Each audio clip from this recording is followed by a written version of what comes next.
out there. He is a #1 Texan. But as we go forward, we have to have the infrastructure to deal with this influx of people. And one of the great things we did in this 83rd legislature is pass a water infrastructure plan. I think that is something I talked to you guys before this session. We had a meeting, and I said that was going to be, education should be 1A, but passing a water plan, funding a water plan should be 1B. And we did that. I'm very proud of that. I'm very proud of the money that's coming out of the rainy day fund, where we don't have to increase revenue to deal with the water plan. But it's got, as you probably read, we're going to take $2 billion from the rainy day fund. Y'all remember how the rainy day fund is funded? It's from severance tax from the oil and gas industry. And right now, Texas is blessed. My dad was in the oil and gas industry for 35 years. And I'll tell you what, we have never seen the activity in Texas as we have today. It is an amazing deal, both oil and natural gas. As a matter of fact, they're talking about us becoming the #4 producing country, or state, Texas will be the 4th producing state in the world as far as global oil and gas production. And we haven't even got into the Klein Shale yet, which is between Abilene and Midland, Odessa, which is yet to be commercialized, but it is coming. So I tell you, we are blessed with natural resources that we have in the oil and gas industry. So that severance tax is coming to what we call the rainy day fund. And that rainy day fund is up around, it has been up around 10 to 11, 9 to 10 billion dollars, and just sitting there.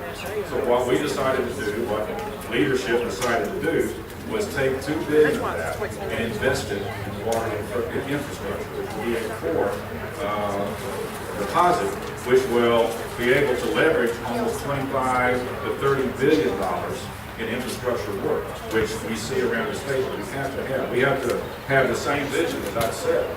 We have to have the same vision as our forefathers did coming out of the drought of the 50s and got us to this point. Now we have to get from this point 50 years on down the road. And that's new reservoirs. There's some of that. But I tell you, it's going to be a lot of desal. It's going to be a lot of brackish water use that we haven't ever done because of the expense, because of the R&D wasn't there for but now there is. And so we've got to work on, and we are blessed with abundance of brackish aquifers of the state that have never been used, that have never been dealt with because obviously it was brackish and we didn't need it. So there are resources we have in the state of Texas that through this effort that we will have, we'll be able to do. And it'll take pressure off Lake Granbury. Now it won't make it rain. I wish it was. I wish there was an amendment we could have put on there. Okay, we do this, Lord. Now, come through with our wand of rain. But it doesn't work that way. We all know. But we're going to be, as I think, in the future, going forward, since we have this plan now in place, or we're getting ready to have this plan, that we will be able to live down for 50, 60, 70 years, and hopefully be ready for our growth and our growth continues. Now, it's real important, folks. We're going to have a constitutional amendment in November that sets up the mechanics of how this $2 billion will be spent on water infrastructure. So I just implore you, you're going to hear people against it for whatever reason. I don't know. I really can't understand that. But for whatever reason, they're going to be against it. So again, I just ask you for your support. I ask you more to look into it, not just take what somebody says over there or what I say right here or whatever the case may be, but look at the facts, what we're trying to do with this water structure, the infrastructure bank, and how we're going to go and deal with water for the future. I think that is a wonderful situation that we were able to do for the state of Texas. I'm very proud that from Governor Perry on down, that everybody was on board to get that done. Another thing I'm very proud of that we did in the legislature was with teachers' retirement. That is something on the pension. Now you read about all these states that are in trouble financially. It goes back down to their unfunded pensions, their unfunded liabilities. Texas continues to take that hit on.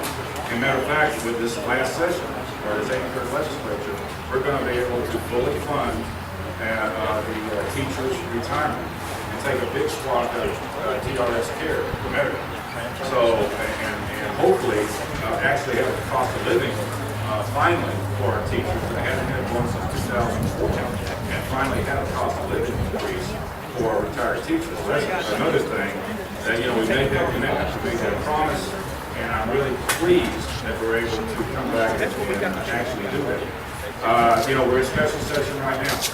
We'll be in special session, I guess, for another 9 or 10 days that we have. And we're going to be looking, I think, I came up, matter of fact, before I came to this meeting, we were having a water meeting. Lake Granbury and different entities that y'all put together, and I think very smartly, to look at VRA and the way they're handling the business. I see Ken somewhere.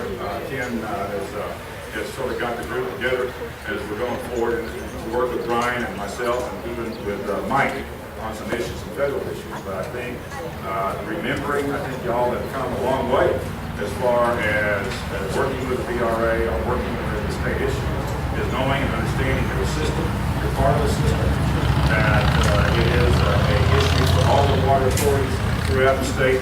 And we're going to try to work with Governor Perry and try to look at redirecting, redoing some of the effort from some of the river authorities that we have. Because the drought brings, I mean, there's a lot of theory out there that before you have a drought, it's never become an issue because you always have water. But when you're in stage 4, stage 5 drought issues, a lot of that theory all of a sudden becomes, doesn't really work. You know, it is what we have on paper here.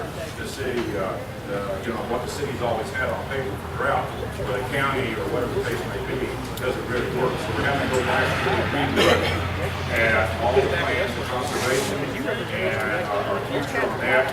And I think, and I hope, we're working parallel with water plan that we're going to be funding for the future. I think, I hope, I pray that Texas is going to be in good shape as we go forward, because we owe that to our kids and our grandkids, among other things. Certainly having a way to a life here, a life that we enjoy for the state of Texas, and all that is extremely important to pass on. So that's one way I think, I pray that we're going to be able to do it, because it is an issue, and it is an important issue for the future of this state. Texas again, number one again for a place to do business in the country. We've won that 9 out of 10 years. And again, we have a great business atmosphere. Can it be tweaked? Can it be changed? Yeah. And we do. We make some important changes. The $1 million threshold of if you pay a margin tax or not was made permanent. We finally have an R&D tax credit again, which is extremely important to do. And we have other things, other issues of about $1.3 billion, $1.7 billion reduction for businesses, trying to make sure, because Governor Perry is up in these other states, trying to get them to come down to Texas, that we continue the good business atmosphere, and we have the growth economy, and have the way of life and everything that we want to do. So again, it's governing. You know, I don't come here and tell you I'm the resurrection of Ronald Reagan. Obviously, I don't. But I was county chair. My first foray into politics was Eastern County Republican chairman when Ronald Reagan ran. And one thing that struck me about Ronald Reagan is that he was willing to govern, that he was willing to listen, and he was willing to move forward. And that's what I try to take. That's the example that I try to use as we're going forward because of Texas. You know, it is Republican, Democrat, no doubt about it. And you know what? We're putting that. I don't know if you've ever been to the House. I hope you do. I hope you go to the Capitol. I hope you see the House someday. But we don't have a Republican aisle. We don't have a Democratic aisle. We are all in there together. You know, your designate, you could consider you're the most Republican, conservative that there is on the House floor, but your designate may be a Democrat from the Valley, maybe a Democrat from the Panhandle, maybe a Hispanic from the Valley, or whatever. Now, it doesn't mean you're going to change your vote. It doesn't mean you're going to change what you think is right, but it's helpful. And I think Mike would agree. It's helpful to hear that point of view. It's helpful to hear, to see an issue out of their eyes and see how they look at it, and maybe bring them to around your way of thinking, or whatever the case may be, or bring them to change their way. But the deal is, Texas works. Texas works very well. And, you know, there's changes to be made all over. There's places we run all over. That's what makes Texas work. But again, just before you go out all the things on the backwater, and all these things are terrible, what you read on the web, or whatever the case may be, just take a look around. take a look around, what's going on. Are there changes to be? Tori Regas somewhere has been in Granbury, what, 10 years? Your office here that we have here in Granbury. We're here to serve. We're here to listen to what your concerns are.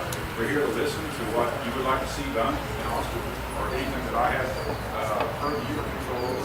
Texas works because Texas works together. And that's really the whole issue that I bring to it. And that, you know, the Democrats are going to be doing what they're doing, you know, redistricting. Right now, it's supposed to be an easy, just we're going to get in, pass the map 3 or 4 days and get out. Well, the court down in San Antonio didn't see it that way. And they hate that. So there's going to be a real problem. We're going to go down the map as it is this week, there's no doubt about it. But I don't know, I can't promise you what the courts are going to do once we have the map out of the legislature. You know, it's all this considered. You know, the Supreme Court's looking at Section 5 of the Voting Rights Act. You know, which if they strike that down, that's a huge issue right here. But we don't know what's going to happen. We don't know where San Antonio is going to come from as far as the redistricting and what these deals are going to look like. But we're going to try to do our job. And we're going to have also the other things that are on the side of redistricting. There are some abortion issues on there, which, you know, are no-brainers to me. I think they'll pass handily in the House. We have the other thing, besides 1C, was transportation. Now, we worked real hard. There's people who work very, very hard on transportation all session long. But as you can imagine, it's a complex, costly, not a finite like water structure. I mean, it's a very fluid issue. We were not able to come up with a concise overall plan, except for where the oil and gas roads were. That was a little easier to fix. We did that because it was maintenance and that kind of thing in the oil fields, or where the oil fields are. But an overall fix diluted. Now that's been taken up again in this next couple of weeks. There's an issue out there, again, take a core amount of money out of the rainy day fund and set that up instead of going into the rainy day severance tax. Instead of that going into the rainy day fund, a portion of that go into transportation or future transportation needs. You know, you've been around here, you've been in North Dallas, you've been in Northeast Tarrant County, wherever the case may be, you know roads are still an issue and they haven't gone away. So that's something that's going to be looked at, and hopefully it can at least come, and it'll be a Band-Aid, there's no doubt about it, but at least get it going forward for the next session. People can take a look at it again and hopefully have a different angle or a different way of looking at the transportation needs of this growing state. So it's you know, Texas is a wonderful place. I tell you what, for all the problems we might have here, I'd rather be in Texas than any other state. Looking at what we got under Rick Perry and the leadership we have, I think we are moving light years down the road. Matter of fact, the Wall Street Journal attacks Texas because we're doing so well. Well, another thing, they attack Texas. Rick Perry goes around trying to recruit other industries in other states, and he's mad at that. But the thing about it is, they're listening to Rick Perry. They're listening to those that go and talk to them because Texas does have something to offer. You can bring your families, you can bring your business, and you can make a living, and a good living here in the state of Texas because of the way we live. So, you know, that is you know, it's not all rosy, obviously it's not. There are still things to do, and there are still, you know, mistakes that are made, whatever, they'll come around. But all in all, I think things are going well, and I think things are under the leadership that we have, state, in the governor's office, the Senate, and the House. I think things are going well, and things ought to be looked at in I just ask you to look at it in a factual issue way, and look at the issues as they are, what we did, what we didn't do, and then let's talk about it. And I think that's why we're here. Again, I appreciate the opportunity to come and talk to you all here at the party. And, you know, you're a big part of where I'm going, what I listen to, and I appreciate that. You're not shy, you're not bashful. You'll call down to Austin, and you'll want to know why we're doing something, or why we're not doing something, or whatever the case may be. But that's the way it's supposed to be. And that's the way it should be. So I just appreciate you wanting to get involved. Like Mike said, you know, there's some things that DC and Austin can do, shouldn't do, really, as far as that goes. But you guys hold the key. You guys hold the key with your neighbors, and we better listen. So that's something that we look at, and I appreciate the opportunity to come, and you're allowing me to govern and represent District 6.